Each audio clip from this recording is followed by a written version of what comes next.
Bueno, en la clase de hoy vamos a discutir el tema de transformada discreta de Fourier, o también conocida como DFT, ¿sí? Entonces, un poco la síntesis de lo que vamos a charlar va a consistir en, bueno, hacer un repaso, ¿sí?, de lo que es la serie discreta de Fourier, tema que ya conocemos.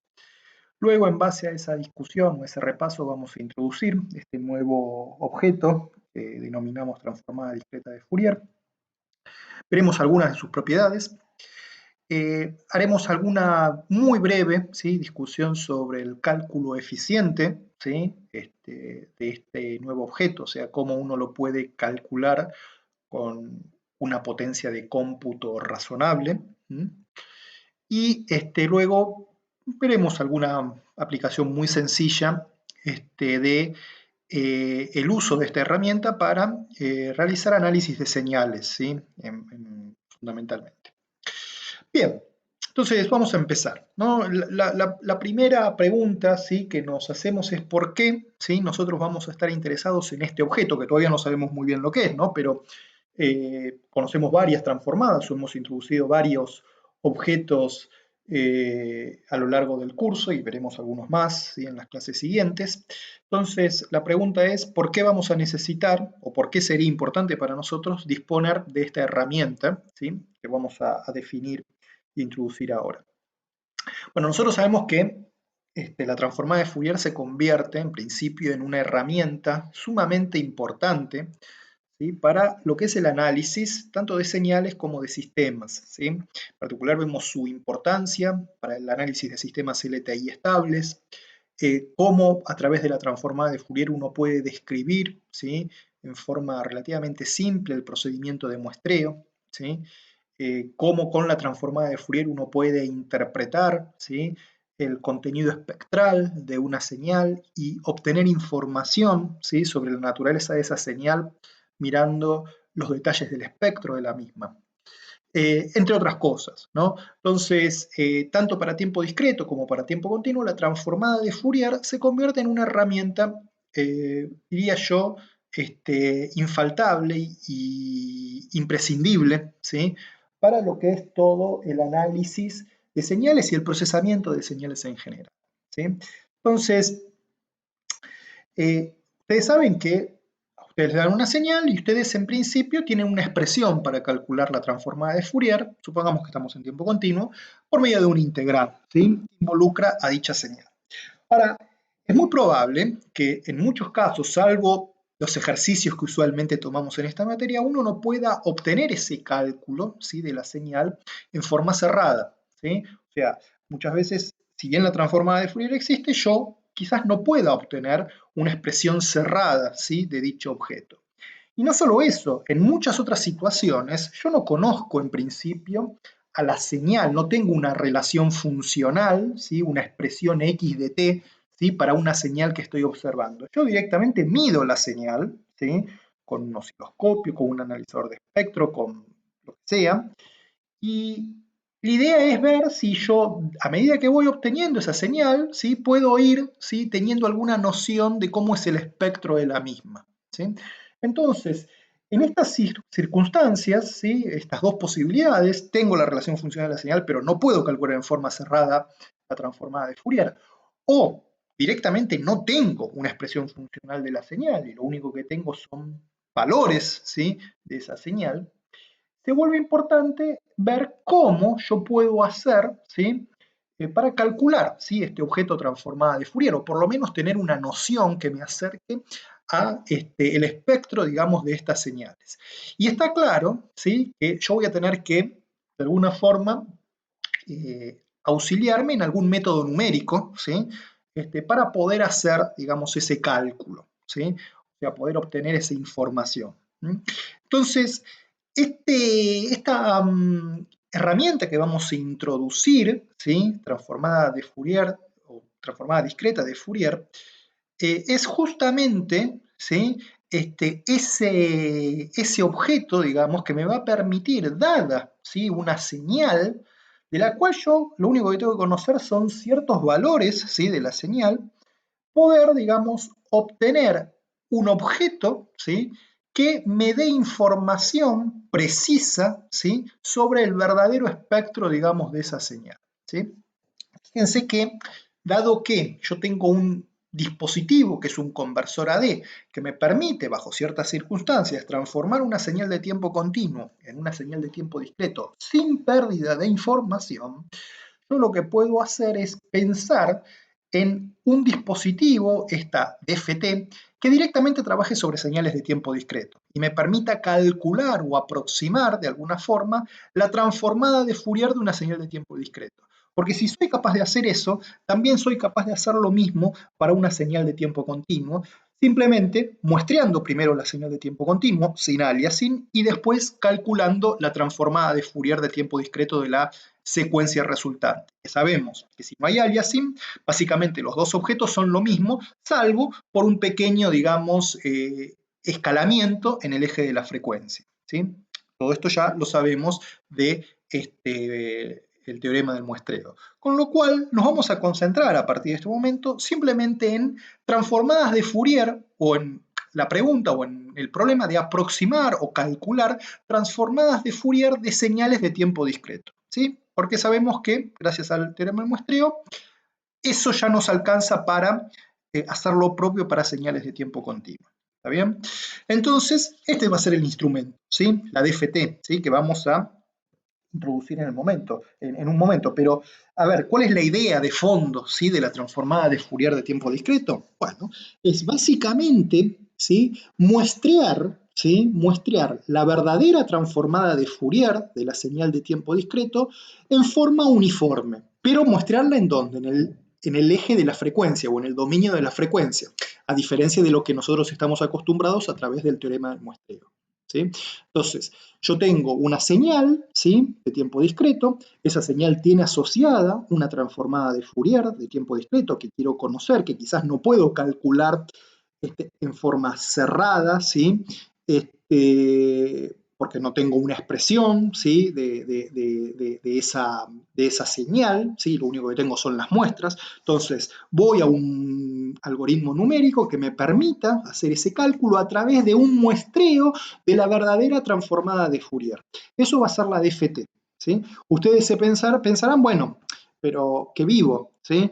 Vos me estás diciendo, no conocés la transformada de Fourier, la querés, digamos, calcular o aproximar, y lo que me estás diciendo, ¿sí?, es, bueno, muestrear la transformada de Fourier, pero no la conozco, entonces, ¿cómo hago? ¿Sí? Bueno, justamente este instrumento, ¿sí?, transformada discreta de Fourier, que vamos a introducir, lo que nos va a permitir es hacer ese muestreo de la verdadera transformada de Fourier, pero trabajando directamente con las muestras temporales, ¿sí?, de la señal, que esas uno supone que las conoce, ¿sí? Entonces, ahí está, digamos, el truquito, por decir de alguna forma. Uno lo que termina haciendo es muestreando, ¿sí?, la verdadera transformada de Fourier, pero lo hace usando únicamente las muestras temporales, no la verdadera transformada de Fourier, que justamente uno no la conoce o la quiere calcular, digamos, ¿sí?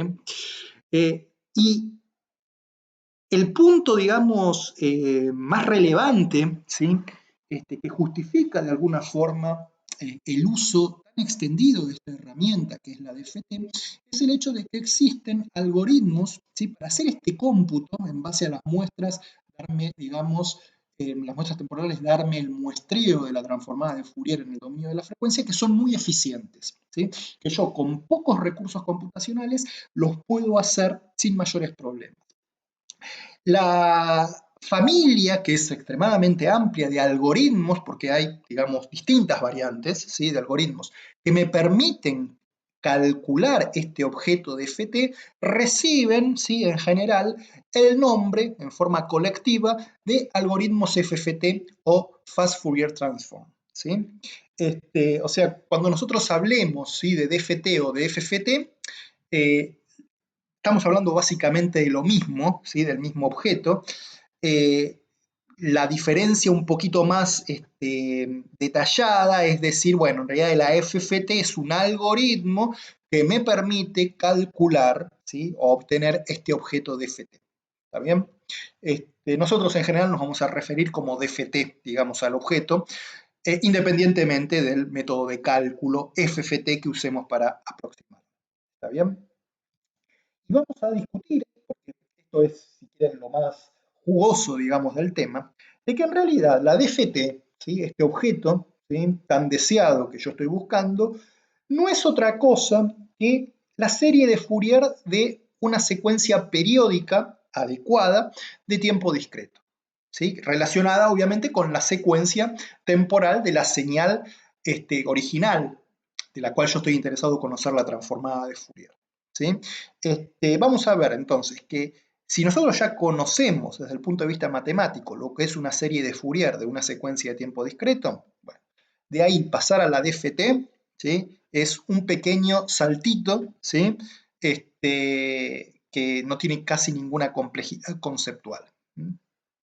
Entonces, repasemos un poquito el tema de serie de Fourier, ¿sí?, de tiempo discreto. Recordemos lo que es una señal periódica de tiempo discreto, una señal que verifica esta ecuación, donde n grande es el periodo de la señal. Sabemos que esta señal la podemos representar, ¿sí?, por exponenciales discretas, con frecuencias fundamentales, con frecuencia fundamental 2pi sobre n y usando todos los armónicos, ¿sí?, de esta frecuencia fundamental, y sabemos que solamente hay n grande, ¿sí?, distintos, ¿sí? Eso ya lo conocemos del tema de serie de Fourier. Por una cuestión de notación, para hacer que las cosas se escriban un poco más simple, vamos a definir este número w sub n k por n como esto que está acá. Con lo cual, ¿sí?, w sub n, ¿sí?, lo puedo definir de esta forma, ¿sí? Es básicamente e a la menos j 2pi sobre n, ¿sí? Ese va a ser el número. Entonces, cuando elevo este número a k por n, obviamente obtengo esto que está acá, ¿sí? Fíjense que este número, así como función de k y de n, cumple con esta propiedad, básicamente es periódico, ¿sí?, con periodo n en el número k, ¿sí?, que tenemos acá en la potencia, y obviamente también es periódico con n, ¿no? Eso está claro, ¿sí? Y esto que está acá justamente no es otra cosa que lo que nosotros ya conocemos, ¿sí?, expresado en términos de este símbolo, de que para el caso de tiempo discreto solamente vamos a tener n exponenciales discretas con frecuencia fundamental 2pi sobre n, ¿sí? Y nosotros ya sabemos, ¿sí?, que esto obviamente tiene una diferencia sustancial con el caso de tiempo continuo, ¿no? Pero bueno, el caso de tiempo continuo, en lo que sigue, mucho no nos va a interesar y siempre vamos a estar, como dijimos hace un rato, con el análisis de situaciones en tiempo discreto. Bien, vamos a cambiar levemente la definición que consideramos hace unas clases para la serie discreta de Fourier, y vamos a definir los coeficientes de Fourier de esta forma, ¿sí?, y lo que sería la señal en función, ¿sí?, de los coeficientes de Fourier, o lo que es lo mismo la serie de Fourier de la señal, de esta forma que está acá. A partir de este momento, esto lo vamos a llamar ecuación de análisis, o sea, la ecuación que, dada la señal, nos da los coeficientes de Fourier, y a la expresión que nos da la señal, dado los coeficientes de Fourier, la vamos a llamar ecuación de síntesis, ¿sí? Fíjense que acá, como les decía, cambiamos levemente la definición. En la definición que usamos, ¿sí?, hace unas clases, el a sub k lo definíamos acá dividiendo por 1 sobre n, y el x monio sin, digamos, 1 sobre n. A ver, esto no es conceptualmente serio, ¿sí?, es simplemente una forma distinta de escribir. Fíjense, el 1 sobre n aparece igual, lo que pasa es que aparece en la otra ecuación, pero no cambia absolutamente nada, ¿sí?, la situación que estamos analizando. Esto simplemente porque, como vamos a ver, para la DFT, ¿sí?, cuando la introduzcamos dentro de unas diapositivas, típicamente va a haber también dos ecuaciones de análisis y de síntesis, y la ecuación que me permite reconstruir la señal en términos de la DFT va a tener el 1 sobre n acá, ¿sí? Entonces, simplemente para hacer que la transición de serie de Fourier a DFT sea más, si quieren, más directa y más simple, bueno, cambiamos levemente las definiciones, ¿sí?, que usábamos antes por estas que están acá. Pero, como ya les digo, no es nada serio, ¿sí? Bueno, vamos a decir que entonces una señal periódica, ¿sí?, con sus correspondientes coeficientes de Fourier, o mejor dicho, esa relación biunívoca que existe entre ambos, la vamos a denotar entonces de esta forma, ¿sí? sabemos, ¿sí? Esto ya lo conocemos, que los coeficientes de Fourier, si yo ahora los pienso como una secuencia en todos los enteros y no observo únicamente los n coeficientes de Fourier asociados a las n exponenciales discretas distintas, ¿sí? Que existen con periodo fundamental n, entonces, yo puedo, digamos, escribir que los coeficientes de Fourier obviamente son periódicos, ¿sí? Pero bueno, esto lo conocemos, ¿sí? Pero sabemos que típicamente uno siempre se concentra en los n, ¿sí? Coeficientes de Fourier, ¿sí? De un periodo, ¿sí? Porque después esto se vuelve a repetir por esta propiedad que tienen las exponenciales de tiempo discreto, ¿sí? Nosotros sabemos, esto lo habíamos también discutido cuando introdujimos el concepto de serie de Fourier, que yo puedo poner todos los valores de un periodo de la señal en un vector de tamaño n, ¿sí? Los coeficientes de Fourier también como un vector de tamaño n, y puedo escribir que los coeficientes de Fourier, ¿sí? O como un vector, ahora, se pueden escribir como el producto de una matriz por el vector que contiene, ¿sí? A los valores de la señal en un periodo, ¿sí? Y obviamente, ¿sí? Esto sale ¿de dónde? Sale de la expresión de la ecuación, digamos, de análisis, y usando la ecuación de síntesis puedo probar muy fácilmente que también el vector, ¿sí? De la señal, ¿sí? Se puede escribir de esta forma en términos de los coeficientes de Fourier. Esto es la expresión de la ecuación de análisis, esto es la expresión de la ecuación de síntesis, y obviamente por estas dos ecuaciones que tenemos acá matriciales, uno observa muy fácilmente que la matriz W, ¿sí? Que nos permite hacer esta transformación, tiene una inversa que obviamente es esta que está acá, ¿no? Uno lo ve claramente, estas dos relaciones, ¿sí? Que tenemos acá. ¿Y cómo es la matriz W? Bueno, es muy fácil de obtener, simplemente usando la ecuación de síntesis, ¿sí? Para poder escribir esta relación, ¿sí? O sea, usando esta ecuación que está acá, ¿sí? Vemos que obviamente la matriz W va a estar compuesta por elementos, ¿sí? Que tienen esta forma, ¿sí? Y es extremadamente fácil probar que W se escribe de esta forma, ¿sí? O sea, es una matriz de n por n, compleja obviamente, donde en la entrada, en las entradas de esta matriz, bueno, aparecen, ¿sí? Todas estas exponenciales, ¿sí? Que son muy fáciles, digamos, de calcular y de escribir, ¿no? Bien, ¿sí? Esta matriz, ¿sí? Fíjense que tiene una estructura bastante interesante, ¿sí? Fíjense que, o sea, parecería muy fácil, ¿no? de escribirla en forma compacta, digamos, esta matriz, ¿sí? Y esta estructura, ¿sí? Que la matriz tiene es justamente una de las cosas que nos va a permitir, ¿sí? Introducir, o mejor dicho, nosotros no lo vamos a introducir, lo vamos simplemente a discutir brevemente, estos métodos de cálculo eficiente, ¿sí? De la DFT a través de los algoritmos FFT, ¿sí? Cuando uno tenga que hacer esta cuenta, ¿sí? Para calcular, por ejemplo, es la serie de Fourier o lo que sería en forma equivalente, como vamos a ver en un minuto, la DFT, bueno, uno tiene que multiplicar esta matriz por este vector, ¿sí? Si el vector es muy grande, o sea, el n es muy grande, bueno, esta cuenta puede ser, desde el punto de vista numérico, pesada. Entonces, estos algoritmos FFT nos van a permitir hacer esta cuenta, pero en forma sumamente eficiente, ¿sí? Y la clave está en la estructura de esta matriz, que es extremadamente simple, ¿sí? Bien. Propiedades, ¿no? De la serie de Fourier de tiempo discreto. Cuando la introdujimos la serie de Fourier de tiempo discreto, no discutimos ¿sí? En detalle sus propiedades, pero digamos, era bastante trivial darse cuenta de que muchas de esas propiedades eran equivalentes o similares al caso de tiempo continuo. Ahora, bueno, vamos a detallarlas un poco más. La primera es la de linealidad, ¿sí? Si tengo dos señales periódicas, ¿sí? De periodo n, entonces la transformada de, perdón, los coeficientes de Fourier de la combinación lineal de ellas es igual a la combinación lineal de los coeficientes de Fourier individuales, desplazamiento temporal, ¿sí? Si yo agarro a la señal periódica y la desplazo en una cantidad de m, entonces los coeficientes de Fourier de la señal desplazada toman esta forma, ¿sí? Fíjense acá usé la notación, ¿sí? Que vimos, digamos, al principio de esta clase, del W, ¿sí? Sub n elevado a la K por M, que es esto que está acá.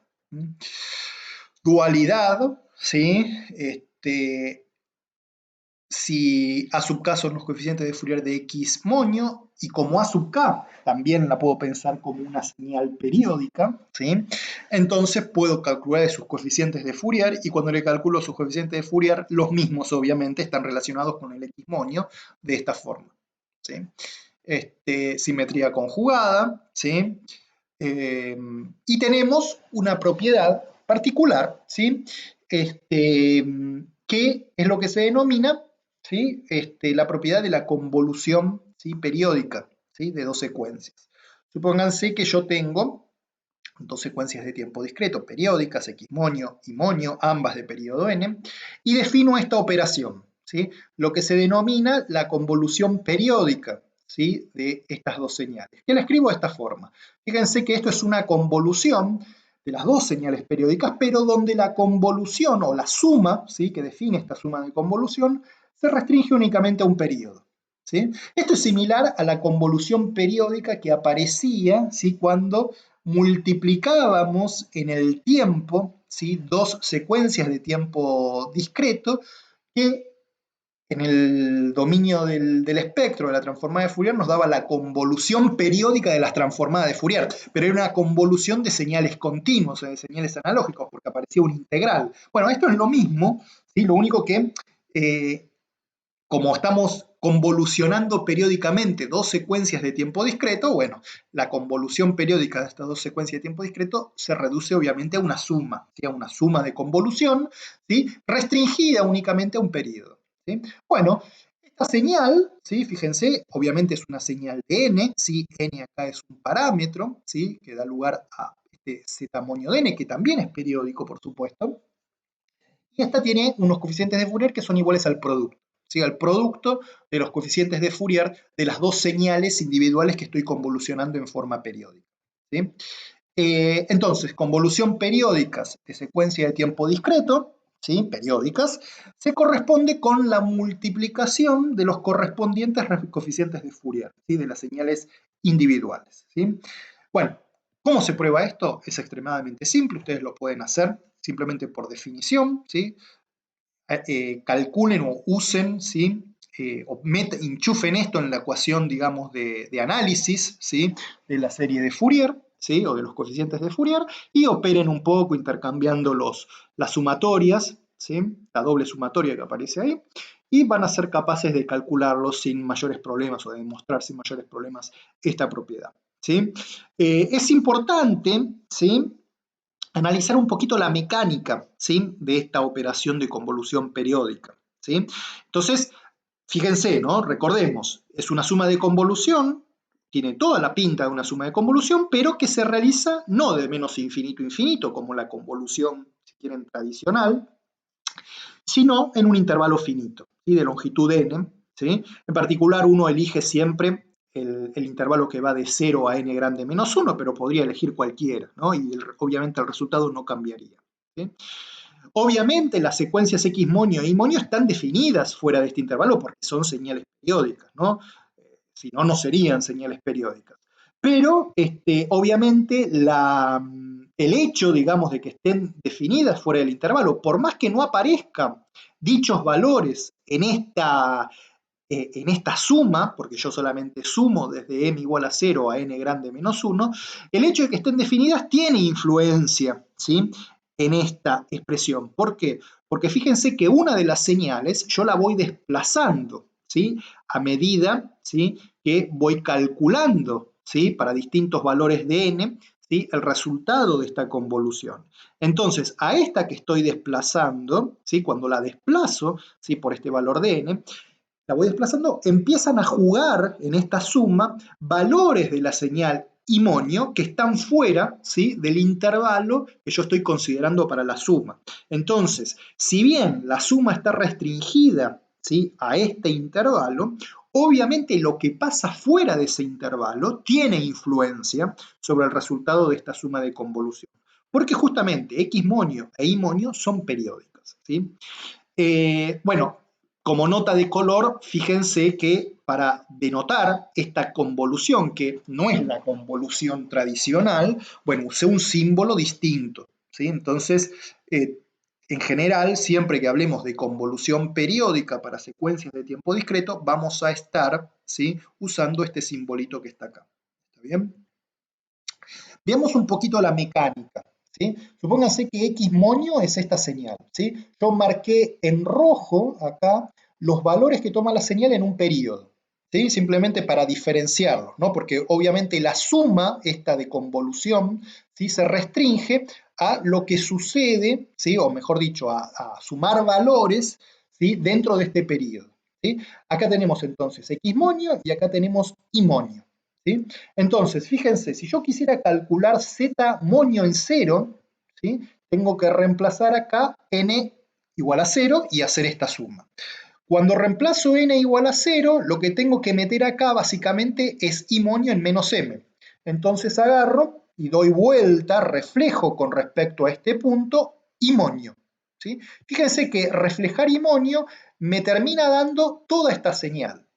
Ahora, yo para hacer la convolución periódica tengo que únicamente considerar lo que pasa o lo que queda, mejor dicho, en el intervalo que va entre 0 y n grande menos 1. Entonces debería multiplicar punto a punto los valores, estos que están acá, con los valores de la X moño. Multiplico punto a punto, sumo todo y eso va a ser el valor de Z igual a 0. Cuando quisiera calcular Z en 1, ¿qué es lo que tengo que hacer? A esta la tengo que desplazar en una cantidad hacia la derecha, ¿no? Entonces desplazo toda la señal periódica hacia la derecha, con lo cual en el periodo o en el intervalo que va entre 0 y n grande menos 1 me queda esto. Y esto lo tengo que multiplicar punto a punto con la X moño, ¿sí? Y una vez que multiplico punto a punto, sumo todos los resultados y eso va a ser el valor de Z igual a 1. Bueno, lo propio para Z igual a 2. Vuelvo a desplazar toda la secuencia y moño en 1 menos m, la desplazo en una cantidad hacia la derecha, obteniendo toda esta señal y observo lo que queda en el intervalo que va entre 0 y n menos 1. Multiplico punto a punto con la X moño en m, sumo y obtengo el valor de Z moño en 2. Bueno, y así sucesivamente, ¿sí?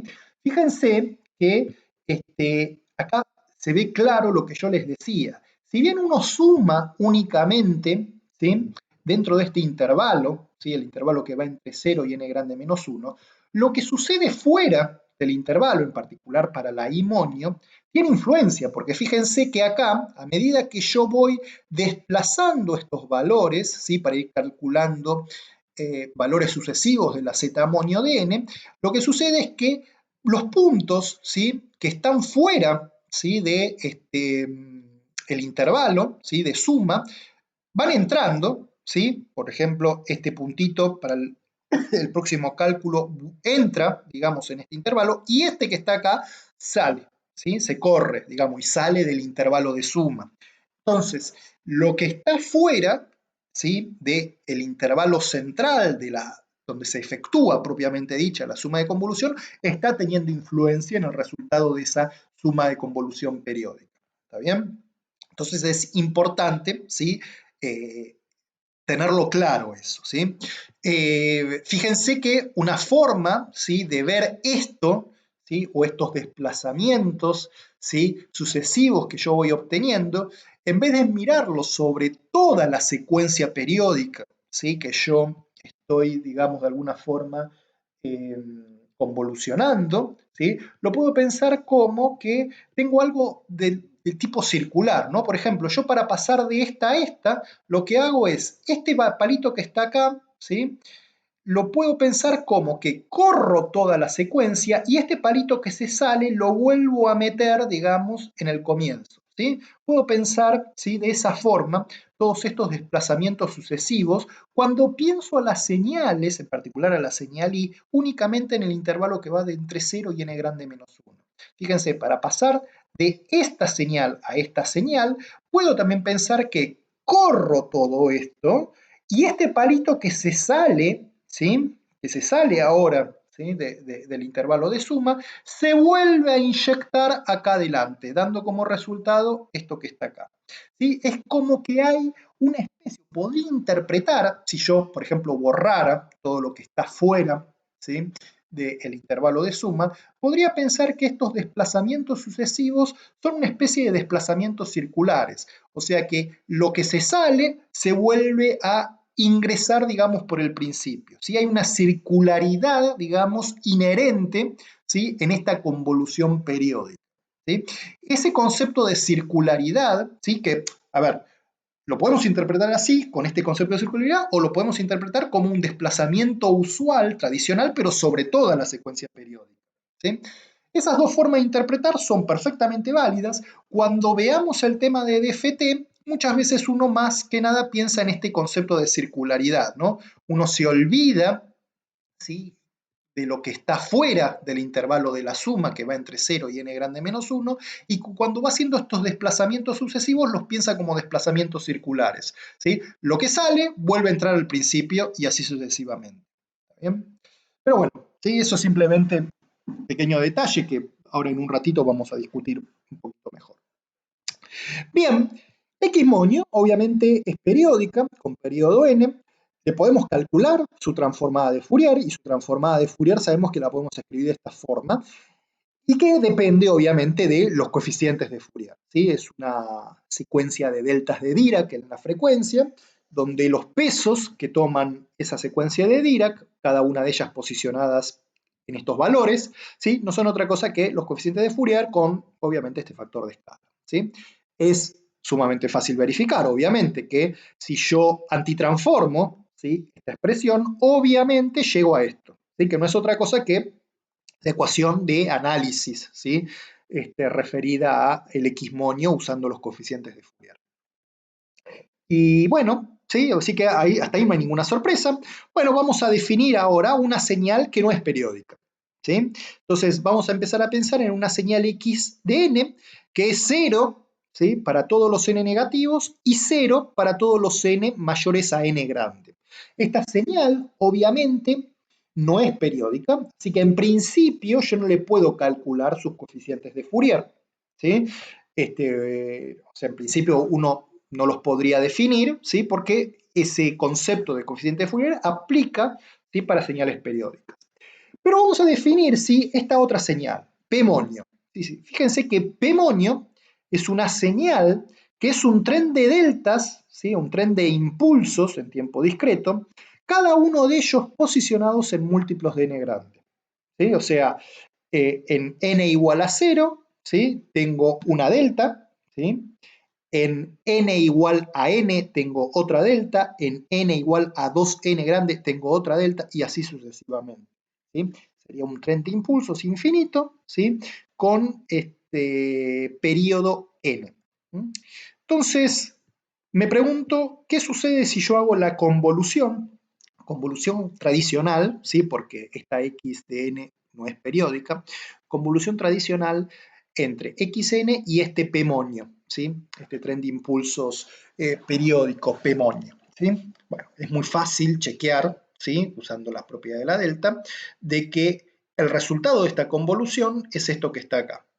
Y esto obviamente es periódico. ¿Sí? Está claro, ¿sí? que esta señal aplicamos la definición, digamos, de señal periódica en tiempo discreto y podemos probar que todo esto, ¿sí? es una señal periódica con periodo n. ¿Sí? Por eso la llamé X-monio. ¿Sí? Fíjense que esto no es otra cosa que una periodización de la señal original. ¿Sí? La señal original no era periódica, tenía una longitud, ¿sí? en tiempo de n. Entonces yo lo que hice fue, la multipliqué o la convolucioné con este tren de impulso P monio y generé a partir de esa señal que no era periódica, una señal periódica, ¿sí? X monio con periodo n. De forma tal de que en el intervalo que va entre 0 y n grande menos 1, X monio es igual a la X de n original. ¿Sí? Fíjense, por eso es importante que el periodo que yo elijo para periodizarla, ¿sí? sea mayor o igual, ¿sí? Con que sea mayor alcanza, ¿sí? Lo mínimo que tengo que pedir es que sea igual a la longitud de la señal, ¿sí? a la longitud de la señal original XDN. Si ese periodo de periodización es mayor o igual, ¿sí?, a la longitud de la señal no periódica original, entonces, cuando yo evalúo esta X monio en este rango de valores, bueno, eso va a ser igual a la señal no periódica original. O sea, esto es lo que significa una periodización de una señal no periódica. Yo la periodizo con un periodo de forma tal de que yo sea capaz, si quisiera, de recuperar, ¿sí?, de recuperar a la señal original no periódica usando esta señal periódica. Fíjense, este concepto de periodización ya lo vimos varias veces a lo largo del curso, ¿sí? Yo se los comenté cuando lo vimos la primera vez, de que esto lo íbamos a usar en muchas, digamos, oportunidades a lo largo del curso. Otra instancia donde aparece este concepto de periodización es cuando hacemos muestreo. Recuerden que cuando nosotros hacemos muestreo, ¿sí?, lo que estamos haciendo, si vemos las cosas en el dominio de la frecuencia, estamos periodizando el espectro, ¿sí? Yo tengo un espectro que es de banda limitada, ¿sí?, de forma tal de que es cero fuera de un determinado intervalo definido por el ancho de banda de la señal. Y lo que estamos haciendo cuando multiplicamos en el tiempo, ¿se acuerdan? La señal de tiempo continuo por el tren de impulsos, bueno, estamos en el dominio de la frecuencia periodizando, ¿sí?, periodizando el espectro, ¿sí?, de esa señal, haciendo que el espectro sea periódico, ¿sí? Y eso uno lo hace eligiendo, ¿sí?, la frecuencia de muestreo, ¿sí?, que van a ser justamente el múltiplo de la frecuencia de muestreo, donde van a aparecer las deltas de Dirac de la secuencia PDN, ¿sí?, PDT, ¿sí?, que yo usaba para multiplicar la señal de tiempo continuo, de forma tal de que cuando yo haga esa periodización del espectro de la señal original, no haya aliasing. O sea que si yo agarro un periodo, ¿sí?, un periodo de esa nueva señal en frecuencia periódica, yo recupere el espectro original, ¿sí?, de la señal no periódica, perdón, de la señal de tiempo continuo original, ¿sí? Y eso, ¿se acuerdan? Lo lograba con un filtrado pasabajo en el dominio de la frecuencia. Bueno, en este caso, fíjense, los papeles de tiempo y frecuencia están intercambiados. Yo lo que periodizo no es el espectro, sino que periodizo directamente la señal en el tiempo. Fíjense que de esta señal periódica, si yo justamente no tengo aliasing en el tiempo, ¿qué significa no tener aliasing en el tiempo en este contexto? Que justamente yo elija el periodo de este tren de deltas, ahora en el tiempo, mayor a la longitud de la señal original XDN. Si yo no tengo entonces ese aliasing, entre comillas, temporal, yo puedo recuperar la señal original simplemente ventaneando con una ventana rectangular la señal periódica. O sea, multiplico, ¿sí?, la señal periódica con una ventana que valga 1 en este intervalo, 0 en otro caso, y recupero la señal original, ¿sí? Fíjense, ¿sí?, el carácter dual, por ejemplo, con respecto al caso usual de muestreo, ¿sí?, de una señal, ¿sí?, en tiempo, ¿sí?, donde para recuperar yo lo que hacía era multiplicaba el espectro periódico por un filtro pasabajo, ¿sí? Bueno, acá multiplico en el tiempo por una ventana rectangular, ¿sí?, y recupero, ¿sí?, a la señal original. ¿Está bien? Simplemente para que vayan viendo esos paralelos, porque acá ya se refleja lo que ahora vamos a ver, que justamente la DFT o este objeto, ¿sí?, nuevo que vamos a definir no es otra cosa que un muestreo, ¿sí?, pero en el dominio de la frecuencia, ¿sí? Como están todos los papeles intercambiados de tiempo y frecuencia con respecto al caso de muestreo tradicional de una señal de tiempo continuo, vamos a justamente a concluir que la DFT no es otra cosa que un muestreo, ¿sí?, de la transformada de Fourier de la señal XDN. ¿Está bien? Bien. Si usamos el hecho de que la transformada de Fourier de la P monio se puede escribir de esta forma, ¿sí?, acá hay un typo, falta un K, acá, ¿sí?, corríjanlo. Entonces, X monio, ¿sí?, como es la convolución de P con X, se puede escribir de esta forma en el dominio de la frecuencia. Entonces, tengo esto que está acá, ¿sí? Meto el X dentro, ¿sí?, de la sumatoria, usando el hecho de que estos impulsos están únicamente definidos en múltiplos de 2pi sobre n, entonces puedo directamente reemplazar todo esto por esta combinación, ¿sí?, de impulsos, donde ahora los pesos, ¿sí?, de estos impulsos son los valores de la transformada de Fourier de la señal original evaluados en e a la j 2pi sobre n por k. ¿Sí? Pero fíjense que si yo comparo esta expresión que está acá con la expresión de la transformada de Fourier de cualquier señal periódica en términos de sus coeficientes de Fourier, lo que uno termina obteniendo, ¿sí?, es esto, termina viendo que hay una, si quieren, una relación entre los coeficientes de Fourier de la señal X monio y la transformada de Fourier de la señal X. O sea, los coeficientes de Fourier de la señal periodizada X monio no son otra cosa que los valores de la transformada de Fourier evaluados en estos puntos. O sea, los coeficientes de Fourier de X monio son el muestreo o surgen del muestreo de la transformada de Fourier de la señal no periódica en puntos dados por 2pi sobre n por k.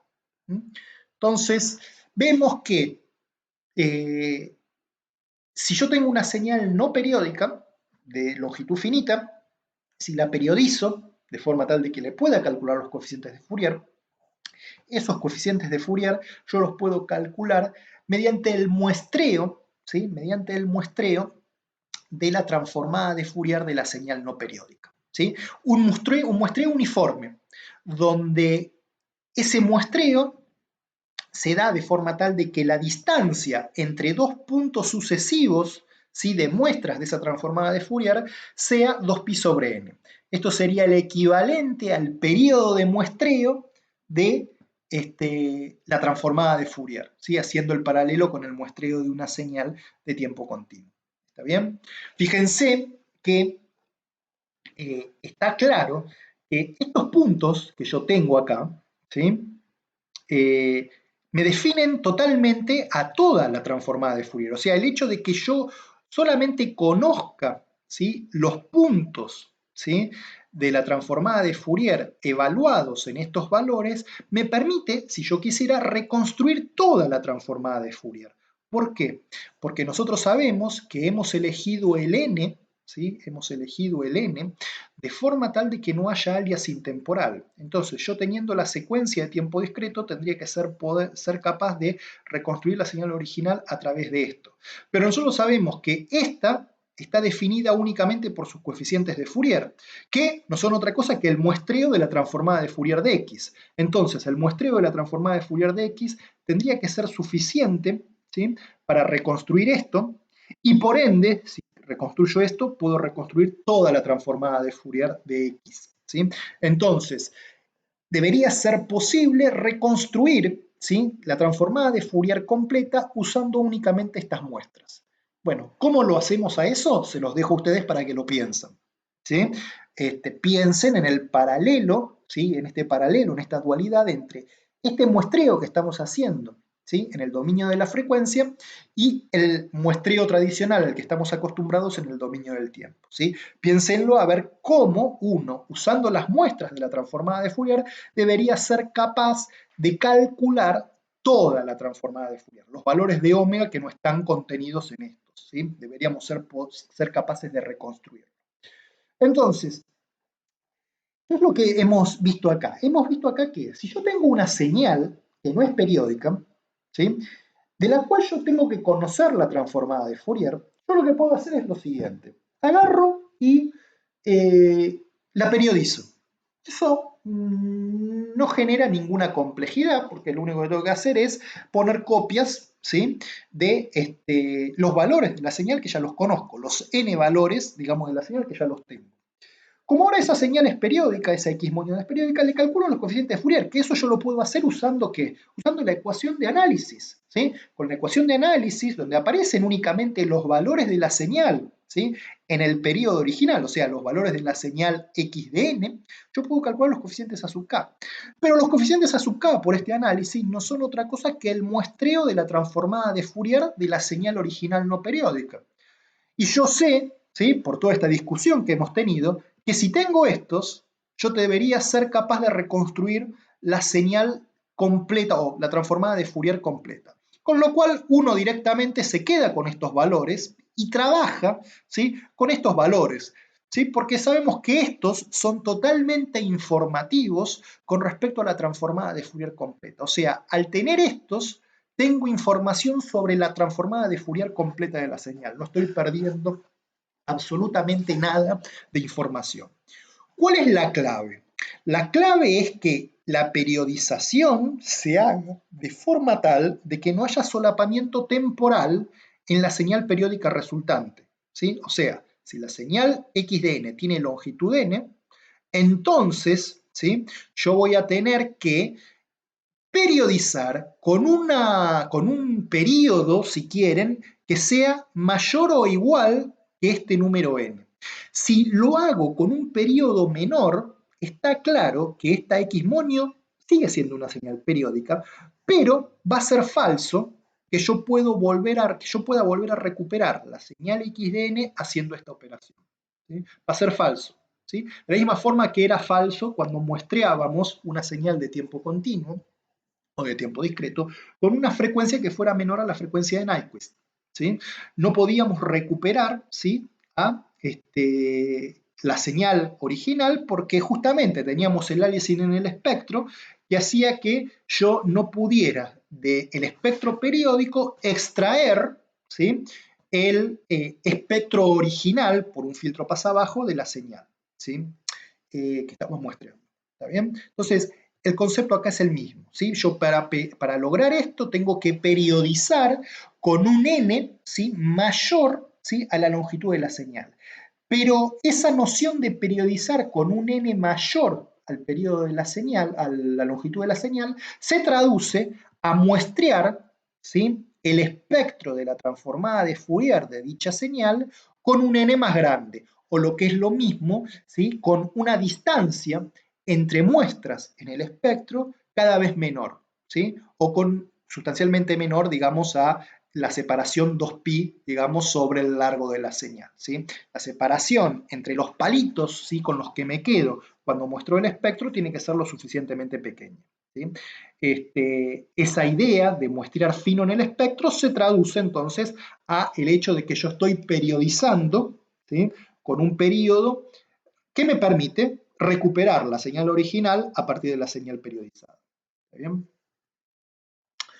Bien, entonces, habiendo hecho esta discusión, ¿sí?, sobre la relación entre los coeficientes de Fourier de una señal periodizada, ¿sí?, con respecto a la transformada de Fourier de la señal no periódica, bueno, esa discusión nos permite justamente introducir la transformada discreta de Fourier, o la DFT, este objeto, digamos, en el que estábamos interesados, que vamos a ver justamente que no es otra cosa que lo que hicimos recién, ¿sí?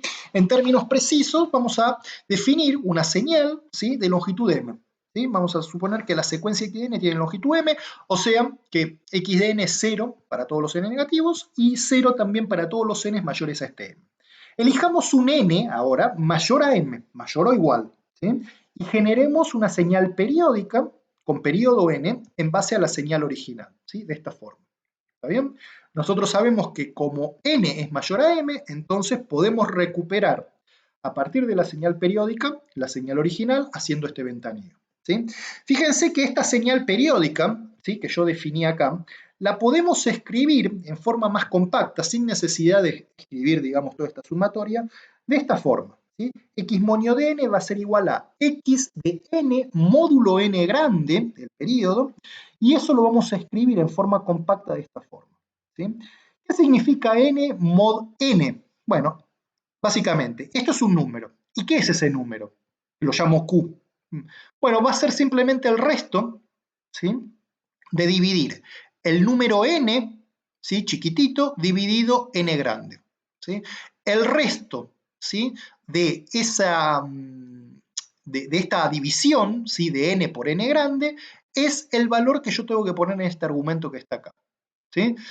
Chequeen, ¿sí?, ustedes, ¿sí?, porque esto es extremadamente fácil, que si yo, para cada valor de n que aparece acá en la señal periódica, ¿sí?, lo voy dividiendo, ¿sí?, por n grande y me voy quedando con el resto, entonces de este lado de la ecuación van a aparecer, ¿sí?, justamente todos estos valores Q, ¿sí? De los restos de esas divisiones. Y que eso no es otra cosa que justamente la señal periodizada X moño. ¿Sí? Chequeen que esto verdaderamente es así. Por ejemplo, cuando n va entre 0 y n grande menos 1, el resultado, ¿sí? De dividir n por n, ¿sí? N chiquita por n grande va a ser siempre 0, y los restos que van apareciendo van a ser justamente 0, 1, 2 hasta n grande menos 1. Cuando ahora n va, por ejemplo, entre n grande y 2n grande menos n, el resultado de estas divisiones va a hacer que siempre sea r igual a 1, con q variando entre 0 hasta n grande menos 1, y así sucesivamente. Entonces vemos que en esta operación n mod n grande hay una periodicidad, ¿sí? Que se va dando, ¿sí? A medida que voy aumentando n, de forma tal de que estos restos que aparecen acá, ¿sí? Se van haciendo una secuencia periódica, ¿sí?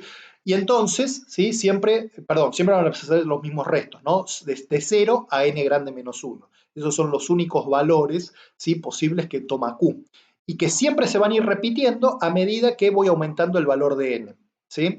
De esa forma, entonces, en esta X moño, vamos generando, ¿sí? En base a esta escritura u operación, todos esos valores de X moño en función de los valores que toma X, obviamente en el intervalo que va entre 0 y n grande menos 1. ¿Sí? Bien, ¿sí? Pruébenlo a eso, es relativamente simple. ¿Sí? Simplemente lo escribimos así a esto, ¿sí? Para no estar escribiendo continuamente estas sumatorias, digamos, estas series. Pero bueno, a ustedes les resulta más fácil, lo pueden escribir de esta forma. ¿Sí? Yo uso esta expresión porque una vez que uno entiende cómo funciona esto, bueno, es mucho más compacto escribirlo de esta forma. Bien, nosotros sabemos entonces que los coeficientes de Fourier de X moño valen esto, ¿sí? Por lo que vemos recién. Entonces vamos a definir, ¿sí?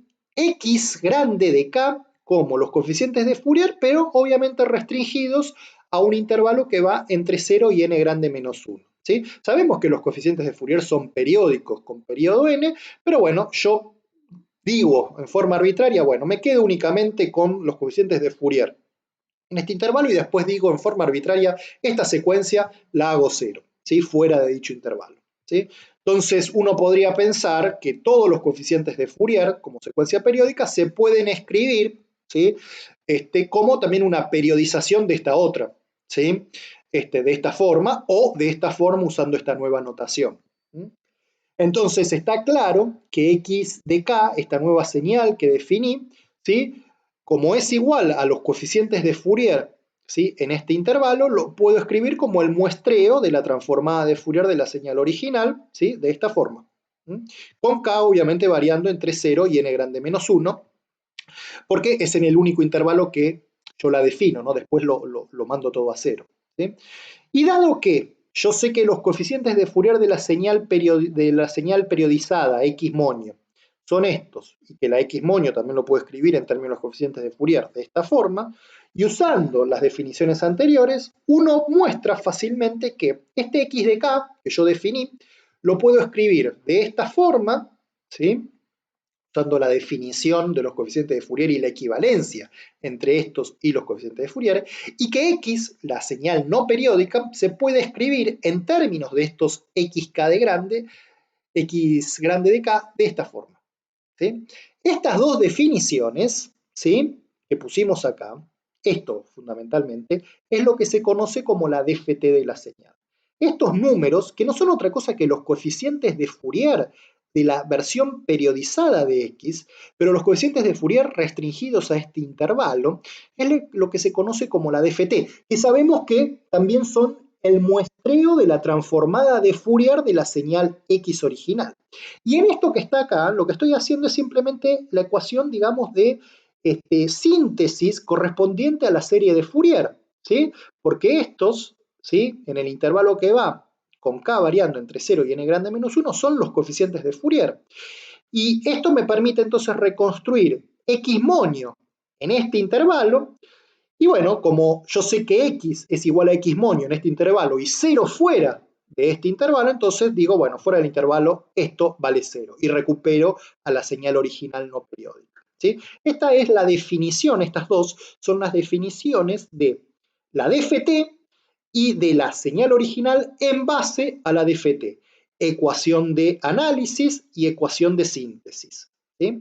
En forma compacta, ¿sí? Uno a veces no escribe esto en forma partida y asume implícitamente que x de k es 0 para todos los k negativos y mayores a n grande y que también x de n es 0 para todos los n negativos y todos los n mayores a n grande y reescribe estas dos ecuaciones de esta forma. ¿Sí? En forma más compacta, obviando, ¿sí? esta parte, esta digamos formulación o esta escritura de secuencias partidas. Pero ojo, ¿sí? Si ustedes lo escriben de esta forma, ¿sí? Tengan siempre presente de que en forma implícita vale esto, ¿sí? Y esto, ¿sí? En estos intervalos. Porque si no fuera así y ustedes evalúan esto para n's o k, en particular esto lo evalúan para k fuera de este intervalo, esto así les va a dar distinto de 0. Pero ustedes tienen que recordar siempre esta definición, que esto es válido en este intervalo y 0 fuera de este otro. Si no, pueden cometer errores, ¿sí? ¿Por qué? Porque hay una periodización inherente en estas definiciones, ¿está bien? Hay una periodización inherente que nunca hay que perder de vista, ¿sí? Cuando uno está trabajando con la DFT. Hay una periodización de X hacia X monio y también hay una periodización de estos coeficientes que son la DFT hacia los coeficientes de Fourier de la X monio, los A sub K, que sabemos que son periódicos, ¿sí? Entonces, siempre tengan presente eso, ¿sí? Ustedes escriban la ecuación de análisis o la ecuación de síntesis de esta forma o de esta otra. Pero si lo escriben de esta forma, tengan presente esto, ¿sí? Esa periodización inherente que hace que tengan que redefinir este xk y este xdn de esta forma, ¿sí? Seteándolos a 0, ¿sí? Fuera de estos intervalos. Bien, estas dos ecuaciones entonces forman las ecuaciones de síntesis y de análisis de este objeto DFT. ¿Sí? En forma compacta, ¿sí? Vamos a denotar a una señal y a su DFT de tamaño n, ¿sí? De esta forma. Fíjense que es importante cuando definimos la DFT de una señal X, ¿sí? Definir el tamaño que va a tener esa DFT. Porque yo puedo, ¿sí? Definir DFTs de señales cuya longitud de la DFT sea mayor al largo efectivo de la señal. Eso va a estar bien, porque recuerden que el largo efectivo de la DFT está relacionado con el periodo de la periodización de X. Mientras ese periodo sea mayor al largo de la señal, entonces va a estar todo bien, ¿sí? Porque yo voy a poder recuperar a la señal original en base a la señal periódica. ¿Sí? Entonces, si yo tengo una señal que tiene, por ejemplo, largo 10, yo le puedo calcular la DFT de largo 10. Pero también le puedo calcular la DFT de largo 20 sin mayores problemas.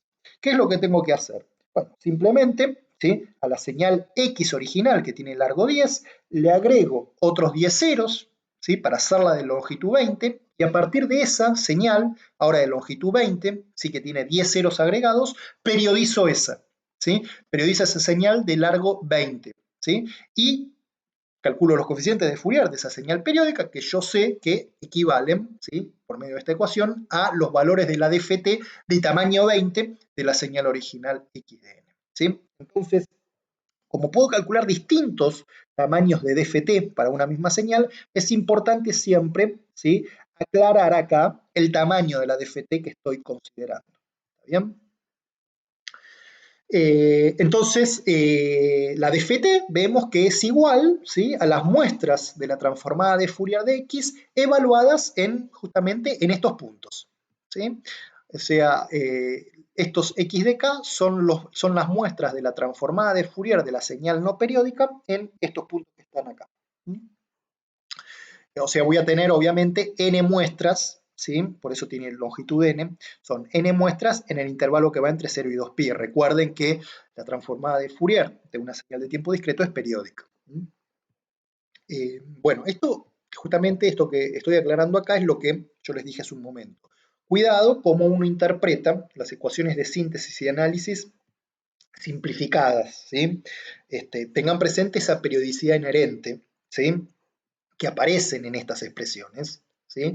Y que uno las corta, por decir de alguna forma, ¿sí? Cuando uno verdaderamente lo escribe de esta forma, ¿sí? El problema. ¿Sí? Si yo escribo esto así y no tengo presente que fuera, ¿sí? Del intervalo esta x de n, ¿sí? Tiene que valer 0, en realidad lo que estoy escribiendo es la ecuación de síntesis de la x monio, ¿sí? Para que sea verdaderamente ecuación de síntesis de la x, lo tengo que escribir de esta forma, o escribirlo de esta forma, pero tenerlo presente siempre que trabaje, ¿sí? Con esta expresión. Y fíjense que obviamente, ¿sí? Dado esta equivalencia, entre comillas, entre los coeficientes de Fourier y los valores de la DFT, yo puedo escribir, ¿sí? DFT como un vector de tamaño n, DFT de tamaño n como un vector de tamaño n, la señal, ¿sí? También como un vector de tamaño n, entonces puedo escribir x grande como w por x y x chiquito como 1 sobre n, w hermítico por x grande.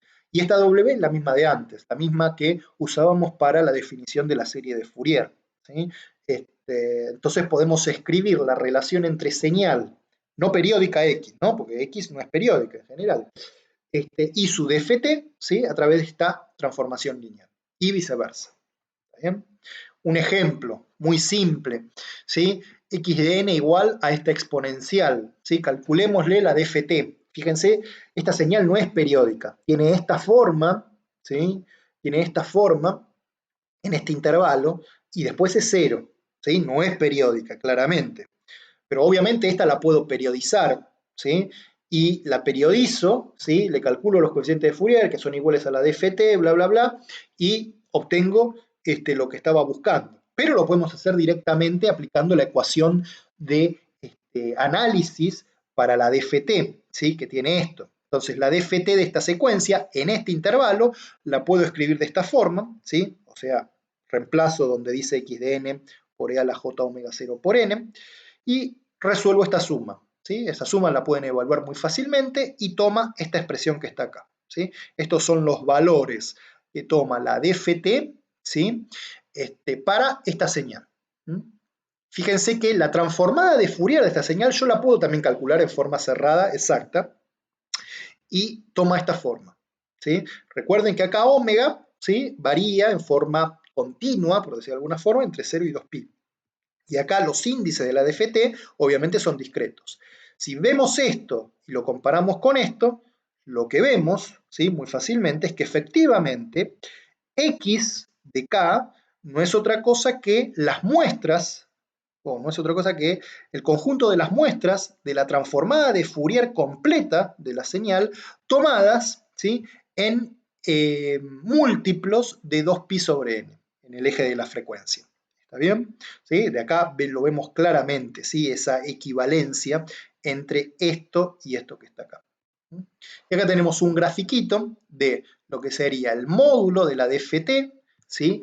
Y el argumento, ¿sí? De la DFT, considerando que para esa señal, ¿no? E a la j omega 0n, donde omega 0 es 0,8 y n, el tamaño de la DFT que estamos considerando, es igual a 10. ¿Sí? Bueno, ¿sí? Acá tienen los grafiquitos, digamos, de módulo y fase. ¿Sí? Fíjense que son justamente palitos, ¿no? Porque la DFT, a diferencia del verdadero espectro, son secuencias, ¿no? Una secuencia. Si omega 0 fuera igual a 2pi por n por k0, o sea, si omega 0 fuera exactamente un múltiplo de 2pi por n, ustedes pueden chequear fácilmente que todo este choclazo horrible se reduce a algo muy simple.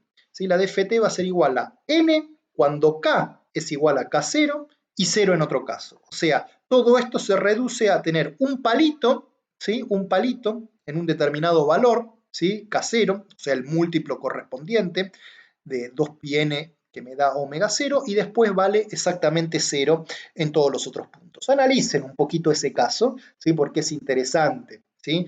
Y se van a dar cuenta de por qué efectivamente tiene que pasar esto, ¿sí? Con la DFT, ¿sí? De que tenga un palito único en k igual a k0 y 0 en otro caso, ¿sí? Obviamente k0 menor a n grande menos 1, ¿no?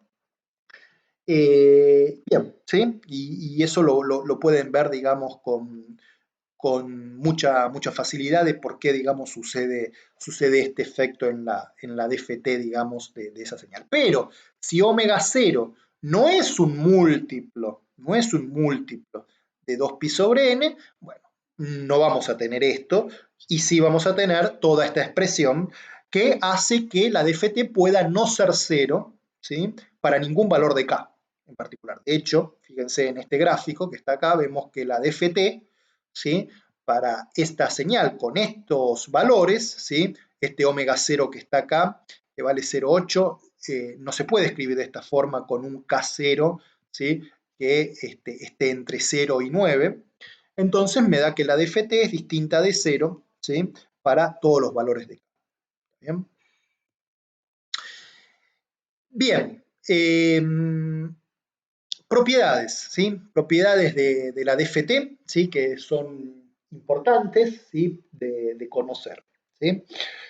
Consideremos primero la propiedad de linealidad, ¿sí? Consideremos una señal x de n, ¿sí? De longitud de n1, una señal y de n de longitud de n2, y consideremos la combinación lineal, ¿sí? De esta xn y esta y de n por constantes alfa y beta, ¿sí? Definimos de esa forma la señal z. Está claro que la señal z va a tener una longitud que va a ser igual al máximo, ¿sí? Al máximo entre la longitud de la señal x y la longitud de la señal y, ¿sí? Si y tiene una longitud de n2 mayor a n1, cuando yo hago esta combinación lineal, lo que tengo que hacer es completar, ¿sí? Con ceros, la parte de la señal x de n, ¿sí? Que excede, ¿sí? A la longitud de n1 hasta la longitud de n2. O sea, voy a tener que completar con n2 menos n1 ceros, ¿sí? Para que x de n sea de la misma longitud de y poder hacer esta suma sin mayores problemas. Entonces, la señal z tiene esta longitud, ¿sí? Entonces yo puedo pensar en cuál va a ser la DFT, vamos a suponer de tamaño n3, exactamente, pero n3, la longitud de la DFT de z de n puede ser mayor o igual a n3 sin mayores problemas. Vamos a considerar que lo hacemos de n3, ¿sí? Entonces la DFT de longitud de n3 de z de n va a ser igual a la combinación lineal, ¿sí? De las DFT también de tamaño n3, ¿sí? De x y de y. Fíjense que acá, por eso acá es importante, ¿no? Para la DFT especificar claramente el tamaño, ¿sí? que toma, porque si bien x de n y y de n tienen longitudes que no necesariamente son iguales, ¿sí? A n3, cuando yo quiero expresar la propiedad de linealidad, ¿sí? Bueno, voy a tener que tomar todas las DFT, ¿sí? De la misma longitud, digamos, ¿sí? Si la de z de n la tomo de longitud n3, entonces la de x y la de y también las voy a tener que tomar de longitud n3. Y obviamente esta propiedad sigue siendo válida si yo tomo todas las DFT con una longitud común siempre mayor o igual a n3. Desplazamiento circular, ¿sí? Supónganse que yo tengo una señal, ¿sí? Cuya DFT de tamaño n es x grande de k, y lo que hago es, le calculo o agarro a la señal y la desplazo circularmente. ¿Sí? Ahora vamos a ver qué es el desplazamiento circular de una secuencia. Entonces, la DFT de tamaño n, ¿sí? De la señal va a ser la DFT original por este factor, ¿sí? Que aparece acá. Recuerden que cuando analizamos esta propiedad para la serie de Fourier de tiempo discreto, acá teníamos el desplazamiento usual, ¿sí? De una secuencia periódica, ¿sí? Y acá aparecía exactamente lo mismo, ¿sí? Este factor por el correspondiente coeficiente de Fourier. Fíjense que acá, como x originalmente no es periódica, yo en vez de considerar el desplazamiento usual, considero el desplazamiento circular, que sería el inducido, ¿sí? Por la periodización inherente, ¿sí? Que yo tengo en la x para poder definir la DFT. ¿Sí? Entonces, bueno, obtengo justamente el mismo resultado a derecha, ¿sí? En términos de la DFT, pero tengo que reinterpretar lo que aparece acá a la izquierda, no como un desplazamiento usual, como sucedía en una secuencia periódica, sino como un desplazamiento circular de una secuencia que no es periódica. ¿Sí? ¿Cómo sería esto? ¿Sí? Supónganse que yo tengo X. ¿Sí? X no es periódica. ¿Sí? X no es periódica. es la que yo quiero desplazar circularmente. Pensemos en la versión periodizada, es muy fácil, digamos, de generar.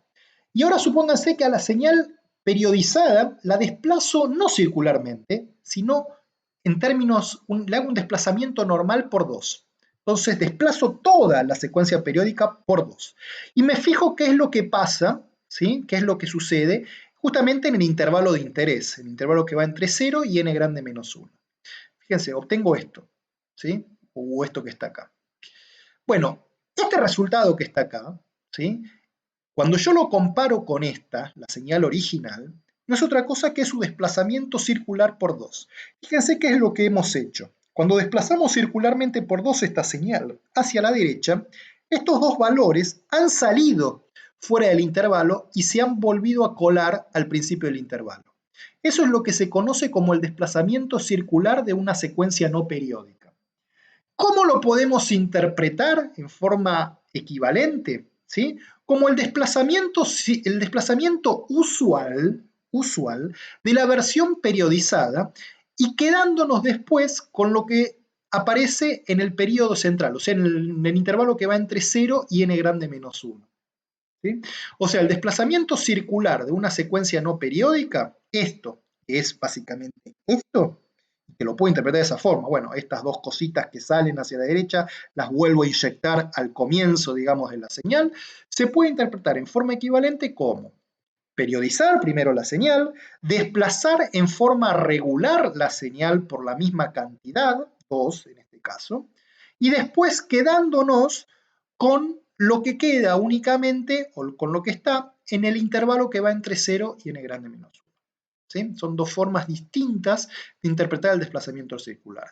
En uno, lo hacemos directamente sobre la señal no periódica. ¿Sí? Y en otro, lo interpretamos a través de esta secuencia de pasos en la que yo construyo la señal periodizada, la desplazo regularmente y después la vuelvo a cortar para quedarme con lo que está en el intervalo que va entre 0 y n grande menos 1. ¿Sí? Bueno, acá en estas dos diapositivas que siguen tienen la demostración matemática precisa, ¿sí? De esta propiedad. ¿Sí? Se las voy a dejar a ustedes para que lo miren. A mí lo que más me interesa es que interpreten gráficamente en forma correcta lo que significa desplazar circularmente una señal. ¿Sí? Bien. Algunas otras propiedades. Dualidad. ¿Sí? Tenemos x de n con su dft de tamaño n, x de k.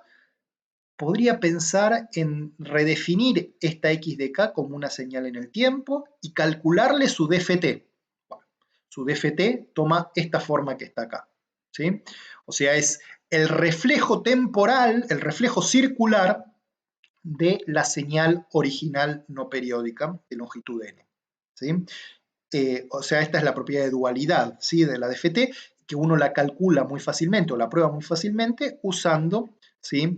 La dualidad que ya conocíamos en la serie de Fourier. Simetría conjugada, ¿sí? Se las dejo a ustedes para que lo prueben, es muy fácil ya. Una vez que uno interpretó y tiene bien claro esta periodicidad inherente, ¿sí? Que se da en esta circularidad de las cosas cuando uno las refleja o las va desplazando, es muy fácil ya probar todas estas propiedades. ¿Sí? La clave es entender esto, ¿sí? Entender esa periodicidad inherente que están en todas estas definiciones. Convolución circular, y esta es la propiedad central, ¿sí? Para la DFT. ¿Sí? Recuerdan que si yo convoluciono, ¿sí? Dos señales en el tiempo, el resultado en el dominio de la frecuencia es el producto, ¿sí? Es el producto de las transformadas de Fourier. Si yo convoluciono circularmente, ¿sí? Dos señales periódicas, el resultado es que los coeficientes de Fourier de la señal resultante son el producto de los coeficientes de Fourier individuales. Yo ahora me pregunto, si yo quisiera obtener que tengo dos señales y quisiera obtener una operación en el tiempo tal que en el dominio de las DFT yo vea que eso se transforma en el producto de las DFT individuales. ¿Cuál debería ser esa propiedad o esa operación en el dominio del tiempo sobre las señales originales? Bueno, eso es la convolución circular. ¿Sí? Supónganse que yo tengo dos señales, ¿sí? Ambas de longitud n. ¿Sí? voy a definir esta operación que voy a llamar convolución circular y que en términos matemáticos precisos se define de esta forma o de esta forma porque se puede probar que es una operación conmutativa, ¿sí?, sobre las entradas, de la misma forma que la convolución tradicional y la convolución periódica. Fíjense, la convolución circular es como una convolución tradicional, lo único que cambia es que, primero, el intervalo, ¿sí?, donde se realiza la suma, es el intervalo en donde están definidas estas señales, ¿sí? O sea, el intervalo de longitud n, que va entre 0 y n grande menos 1. Y por otro lado, acá, ¿sí?, en el desplazamiento, que antes en el caso tradicional es simplemente un desplazamiento tradicional, digamos, sin mayores, desplazamiento lineal que se llama. En este caso, en vez de usar ese desplazamiento regular, uso un desplazamiento circular para la secuencia y o para la secuencia x si lo escribo de la otra forma, ¿sí? Entonces, esto, fíjense, todo esto es una suma en m, pero n es un parámetro, ¿sí? Con lo cual esto va a dar una señal z de n, ¿sí? Bien, la transformada, o mejor dicho, la dft de z de n, ¿sí?, que va a ser una señal, ¿sí?, de longitud n, ¿sí?, el resultado de esta operación da una señal de longitud n, ¿sí?, si x e y son de longitud n. La dft de esta señal va a ser igual al producto, ¿sí?, va a ser igual al producto de las dft de las dos señales individuales, ambas obviamente también de longitud n. ¿Sí? Esta es la propiedad central de la dft, ¿sí? Es la propiedad equivalente, ¿sí?, en términos de la dft a la propiedad de convolución tradicional para la transformada de Fourier estándar o tradicional, ¿sí? En este caso, para poder tener en el dominio espectral el producto, ¿sí?, de los dos espectros, en este caso, bueno, de las dos dft, en el tiempo lo que tengo que hacer es, en vez de una convolución tradicional, una convolución circular. Bien, ¿cómo se interpreta la convolución circular? Supónganse que yo tengo que convolucionar x con y. Entonces, yo lo que puedo pensar es, bueno, periodizamos x monio periodizamos x y periodizamos y, de forma tal de generar x monio e y monio. Entonces acá tenemos x monio, acá tenemos y monio. Fíjense que lo que está en rojo acá sería x y lo que está acá en rojo sería y, ¿sí? Pero acá hemos dibujado las versiones periodizadas. ¿Está bien? Y en rojo indicamos lo que corresponde a un periodo en donde estaban originalmente ubicadas x e y. Agarro y reflejo y monio, ¿sí? Cuando reflejo y monio y hago el producto punto a punto de y monio con x monio, ¿sí?, y sumo, ¿sí?, lo que voy a estar obteniendo es el z monio, el resultado de la convolución periódica de x monio e y monio. Después puedo obtener z monio en 1 desplazando toda la secuencia periódica, ¿sí?, y monio, y también multiplicando punto a punto con x monio. Bueno, y así sucesivamente, ¿sí? Así voy a ir computando los valores de la convolución periódica, en este caso, de x monio e y monio. Bueno, esos valores de esta convolución periódica entre x monio e y monio no son otra cosa que los mismos valores que la convolución circular de x e y, o sea, las versiones no periódicas, ¿sí?, que básicamente se pueden escribir de esta forma, ¿sí? Es exactamente lo mismo, pero uno, en forma, si quieren, implícita, asume que estas cosas no existen, porque x e y no son periódicas, y lo que hace es, toma la señal, las dos señales de longitud n, primero reflejamos circularmente y monio, ¿sí?, circularmente y, perdón, ¿sí?, el reflejo circular de y va a ser esto, y vamos multiplicando punto a punto, ¿sí?, punto a punto, los valores de esta y con los x para generar el z en 0. Si ahora yo quiero calcular el z en 1 correspondiente a la convolución circular, ¿sí?, de estos dos, agarro esta y la desplazo circularmente en 1. Fíjense que esta perdón, esta que está acá, desplazada circularmente en 1 es, este se sale y vuelve a entrar acá adelante. Y ahora multiplicamos punto a punto con la X. Bueno, lo mismo para calcular en Z en 2. Agarro esta ahora y la desplazo circularmente en 1. ¿Sí? Entonces, este se sale y vuelve a entrar acá. ¿Sí? Multiplico punto a punto con la X, sumo y obtengo el valor en Z2. Bueno, y así sucesivamente. ¿A qué voy con esto? A que esta operación de convolución circular la puedo pensar directamente así, haciendo estos desplazamientos circulares, ¿sí?, de la segunda secuencia, multiplicando punto a punto con esta y sumando, o lo puedo pensar como una convolución periódica. ¿De quiénes? De las versiones periodizadas en un periodo n de x e y, y en vez de hacer la convolución circular, en ese caso, hago las convoluciones periódicas de las señales periodizadas. ¿Sí? Son dos formas distintas de ver el problema. O sea, la convolución circular no es otra cosa que una convolución periódica, o lo podemos pensar como una convolución periódica. ¿Sí? Pero para ello tengo que hacer el paso, ¿sí?, intermedio de periodizar las dos señales X e Y. ¿Sí?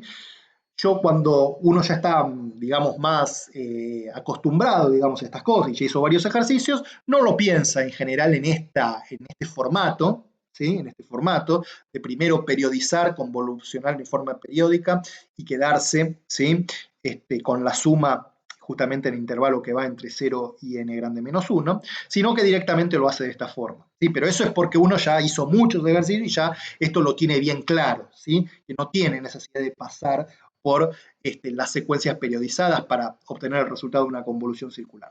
Pero yo sí les aconsejo a ustedes que cuando empiecen a trabajar con estas cosas, hagan este paso intermedio siempre de, primero, periodizar las dos señales, convolucionar en forma periódica y quedarse, digamos, con los valores de esa convolución periódica para interpretarlos como la convolución circular.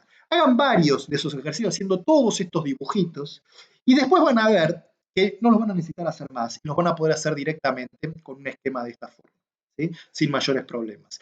Pero bueno, es importante porque la convolución circular siempre les trae problemas, ¿sí? Es una operación que no es complicada, pero esta cuestión que tiene que ver con hacer los desplazamientos circulares, sobre todo el reflejo original, el reflejo circular inicial, ¿sí?, de la I, bueno, siempre les trae algún problema. Entonces, si ustedes lo piensan con las versiones periodizadas originalmente, no deberían tener mayores problemas. Entonces, yo les recomiendo sí que traten primero, ¿sí?, cuando tengan un ejercicio de este tipo, tratar de, bueno, hagan todos los dibujitos, ¿sí?, para ver exactamente cómo queda la I, digamos, reflejada circularmente, ¿sí? Entonces, eso es fácil verlo con las versiones periodizadas. Fíjense que cuando yo tengo que reflejar la señal periódica, es un reflejo tradicional, el típico reflejo temporal, digamos, al que estamos acostumbrados. Y eso uno lo ve claramente, ¿sí? En el caso del reflejo circular, bueno, ¿sí?, no es tan evidente como reflejar circularmente esto me da esto. Pero si lo veo en términos de las señales periodizadas, es bastante simple, ¿sí? Bien, vamos a cortar acá y con esto continuamos en la segunda parte de la